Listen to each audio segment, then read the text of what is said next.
Hi guys, in this video I'm going to explain some important topics in Docker.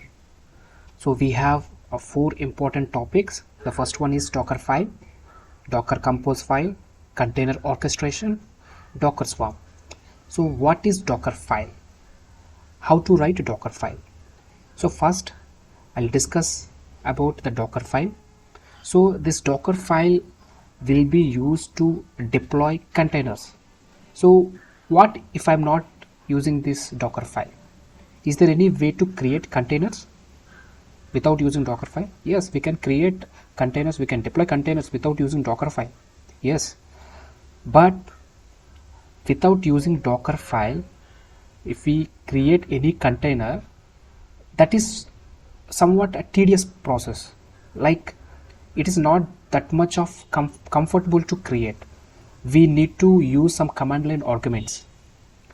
So for suppose I want to create an Apache server, I want to deploy Apache server on a container, then what we will do, just we will write just first we will pull the image from Docker Hub. After pulling this image, what we will do, we will run the image so that we will get container. After getting the container, we will get into the container by using some exec command. After getting to the container, we will install our required applications into that container, and after installing all the applications, we will save the container so that we will get a custom image. So to save that container, to get custom image, we need to use a docker commit command. So like that we will get a Docker image. See, this is a very long process, a very tedious process. We need to use a lot of command line arguments to create a custom image. So to avoid all these things, okay, we want to reduce the steps to create a custom image. For that, we have to use a Docker file. So in this Docker file, we will use instructions, okay. So we have a lot of instructions to write a Docker file. So what are those? We have from, this is one of the most important instruction in Docker file. Why we will use from? From is used to define the base image, okay. For suppose I want to pull an Ubuntu. So I want Ubuntu OS from a Docker Hub registry. So to define this, which base image we want, this from will define that image, okay. So our next one is a run. So this run instruction will be used to create a layer. For suppose I pulled the Ubuntu base image, and this base image I want to add some layers. For suppose I want to install an Apache server. So to install Apache server, we need to use this instruction run. This run will add some layers to the base image, okay. So next one is copy command, copy instruction. This copy instruction will be used to copy the files from source to destination. That this destination is in container only, okay. We want to copy the source files into the container. In the container, we will specify some directories. For suppose if I want to add these files in /var/www/html, if you want to add some index.html file into this directory, just we will use this copy command. This copy command, the prime use of this copy command is to copy the files from our local directory to the container, okay. Similarly, we have another command. It will also serve the same purpose, that is add command, and it has some more extra features. The first one is, it is similar to copy command. It will copy the source files to the container, and also the extra feature is it will also copy the remote files. So for suppose I want to download some file, or I want to download some application. In that scenario, I will use a add command, okay. So and we have a few more instructions like labels. This label instruction will be used to write some metadata. Okay, who is the writer of this Docker file, who is the maintainer, what the description of this project, the mail ID and the name. Like that, we have a lot of metadata. So to write this metadata, we need to specify this label instruction. And we have environment instruction. This environment instruction will be used to write some variables, like we have also command cmd, and also we have entry point. Okay, so this cmd and entry point will serve the same purpose, but the main difference is this cmd is, so for suppose if we mention any command in Dockerfile by using the cmd instruction. For suppose I have Apache server running. I have an Apache server on my container, and I want to run this Apache server while creating the container. So in that scenario, I will use either cmd or entry point. But while you build this Docker file, if you specify any arguments during the building, these arguments will replace the cmd command. For suppose I have created Docker file and now I want to build this Docker file. So what command I will use? I will use docker build dot some tag and tag name. Okay, this command I will use, but here for suppose this is tag name, and here I will provide some arguments. Okay, some arguments I will provide. If we provide this argument will replace cmd. Okay, if we didn't provide this argument, then the cmd will not replace, the cmd will execute that command. Okay, that's the use of cmd. And why we will use entry point in cmd? If we use these arguments in command line, the cmd will be replaced. But if we use entry point in the Docker file, and also I provided argument in the command line while building this Docker file, this argument will not replace the entry point, but this argument will replace cmd if we use cmd in the Docker file. Okay, so along with this argument, this entry point will also execute the command. Okay, that is the main difference between cmd and entry point. Okay, and also we have other instructions, like we have on build. Okay, we have on build, we have expose. Okay, and we have a lot of instructions to write a Docker file. Okay, so after writing this Docker file, we will build this Docker file.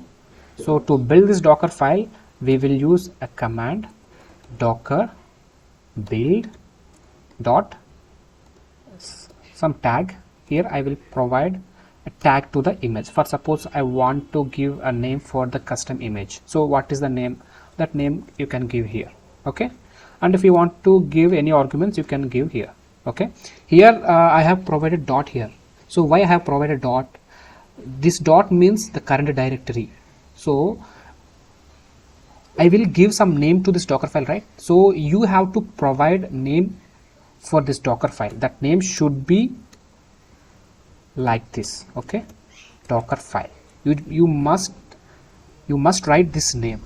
Okay, this is the name for this Docker file. Okay, if you have this name for the Docker file, then you need to just specify dot here.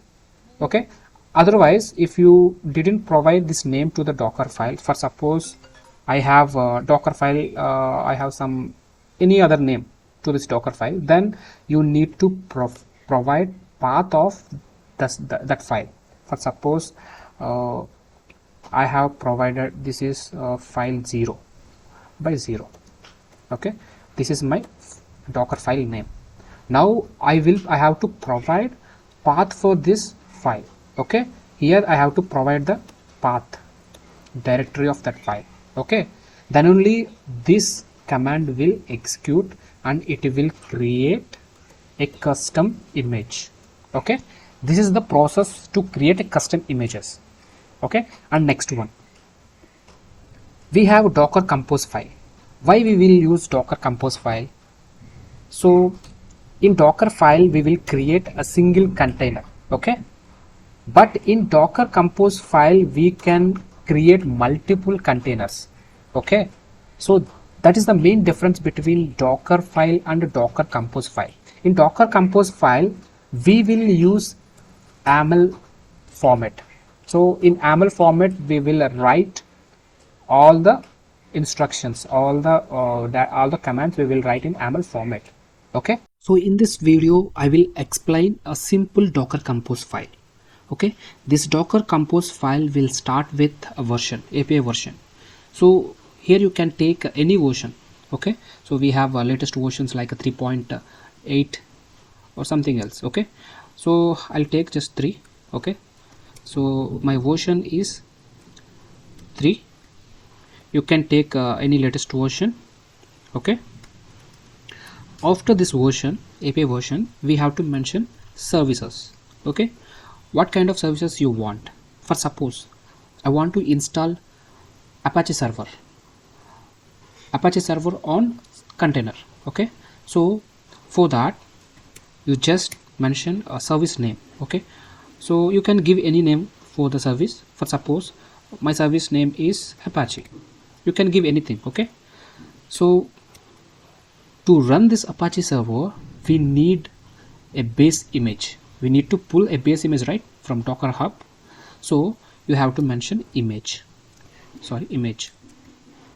So here the image is, I'm pulling Ubuntu image, okay. So here you mention Ubuntu, okay. And next one, we have a lot more things. We have in Dockerfile we have seen many instructions, right. So here you can use that instructions here also, okay. So here I have mentioned image. Now you do not use directly all these instructions into the Dockercompose file, but the application of these instructions will be used here, okay.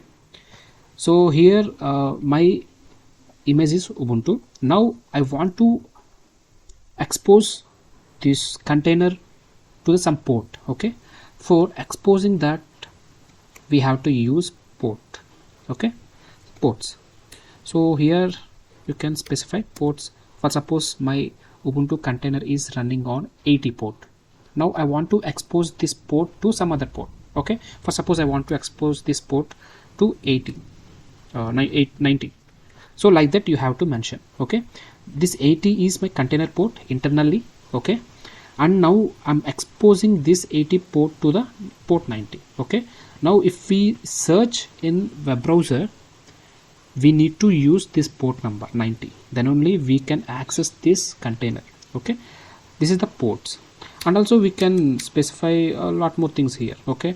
I have provided image, ports. You can also mention volumes. Also you can use volumes, and you can also use networks, okay. And you can use build, like we have a lot of things we can write, okay. So for example, for suppose I'm using volumes. So what you can mention? So you can mention, for suppose my volume is, I will take if you want to take bind mounts, or if you want to take just Docker volumes, anyone you can take. Just I'm taking Docker volumes here instead of bind mounts. So just I will create a volume, Docker volume. So that Docker volume will be assigned to the container, okay. Here for suppose my volume name is just volume, okay. And now I want to I'm taking the bind mounts here. I'm not taking Docker volumes. So here I have a bind mount volume. This volume I'm going to assign to the volume in the container. So in which directory we want to assign these volumes? So suppose I want to assign this volume in the home directory in Ubuntu, and I'll just mention, for suppose my directory name, for suppose 0/0. So now my bind mounts will be assigned to this directory, okay. Like that I can assign my volumes, okay. So before assigning these volumes we need to create volumes, right? For that just we have to create create a volumes. Okay, so in this you just mention volume name, just mention the volume name, anything. Here I have mentioned volume, right? So same name you have to give here. Okay, so with this I have created volumes, and this volume will be assigned to the 0 by 0 in the container. Similarly, I want to create network. So for that, just give networks and give any network name here. Okay, my network name is net. Okay, here we just give net. Okay, like that you have to assign the networks to the container. Okay, here if you want to use build, here in different scenario we can use build. So this is a simple Docker compose file. Okay, and here we can use many services. Here I have taken only Apache service. If you want to use other service, you can just mention for suppose DB. For suppose if you want to install database, in that case you have to take image MySQL. Okay, you can mention the version also. For suppose I'm taking the latest version. Okay, like that you can take, and also you can assign some port to the container. Okay, and also you can assign volumes. Okay, and also we can assign networks to the database. Okay, like that we can create many containers by using a single Docker compose file. So okay, I have created Docker compose file. Then what should I do now? Now I have to build this. Okay, for building this Docker compose file, which command we have to use? Docker compose up -d. So with this command we can build the Docker compose file, and we can get the custom images. Okay, so like that we can use our Docker compose files. Okay, and next one, what is the container orchestration? Container orchestration means it is a process of deploying multiple containers or services to run an application. Okay, or we can simply say that organizing the multiple containers in order to run an application. So that is the container orchestration. Okay, we can orchestrate the containers, we can organize the containers. Okay, so that is a simple definition for container orchestration, and this orchestration tool will be used in this concept will be used in the Docker Swarm.